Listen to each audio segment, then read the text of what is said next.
नमस्कार. जेव्हा बघा आपली आई किंवा आजी स्वयंपाकघरामध्ये भाजीला फोडणी द्यायची त्यावेळी ना एक वेगळाच असा घमघमाट यायचा त्या फोडणीचा. कारण त्यावेळी महाराष्ट्रातल्या बऱ्याच भागांमध्ये भाजीच्या फोडणीसाठी शेंगदाण्याच्या तेलाचा वापर व्हायचा. आज आपण म्हणतो की मी दिलेल्या फोडणीला असा का बरं वास येत नाही. तर काय आहे, पूर्वी जी शेंगदाण्याची तेलं वापरली जायची की नाही ती लाकडी घाण्यावर तयार व्हायची आणि त्याचा वास, त्याची चव, त्या पदार्थाला इतका सुंदर चव यायची ना विचारू नका. पण आजकाल काय झालं आहे, बाजारामध्ये एकतर शेंगदाण्याची तेलं मिळतच नाहीत किंवा मिळाली तर ती किती चांगल्या प्रतीची असतात हे आपल्याला माहिती नाही.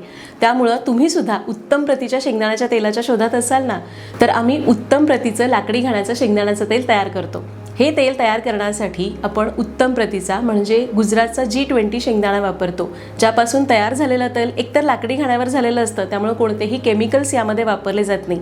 हे तेल फक्त लाकडी घाण्यावर रगडलं जातं, गाळणीने एकदा आणि दोनदा गाळलं जातं, सेट करून मग बॉटलमध्ये भरलं जातं आणि ते तुमच्यापर्यंत पोहोचतं. मी तुम्हाला खात्रीने सांगते, जेव्हा तुम्ही हे तेल वापरून फोडणी द्याल ना, तुम्हाला तुमच्या आजीने दिलेल्या फोडणीची नक्कीच आठवण येणार. आणि शेंगदाण्याच्या तेलाचं बेनिफिट्स आपल्या सगळ्यांना माहिती आहे. यामध्ये गुड कोलेस्ट्रॉल असतात, शिवाय ते फॅट फ्री असतं, त्याचसोबत जेवणाला उत्तम चव देतं. पूर्वी बघा आपण चटणीवर असं शेंगदाण्याचं तेल घालून खायचो, त्याची चवच अप्रतिम असते. तुम्ही एकदा असंच तेल खाऊन बघा, चटणीसोबत खाऊन बघा, इतकं मस्त लागेल ना.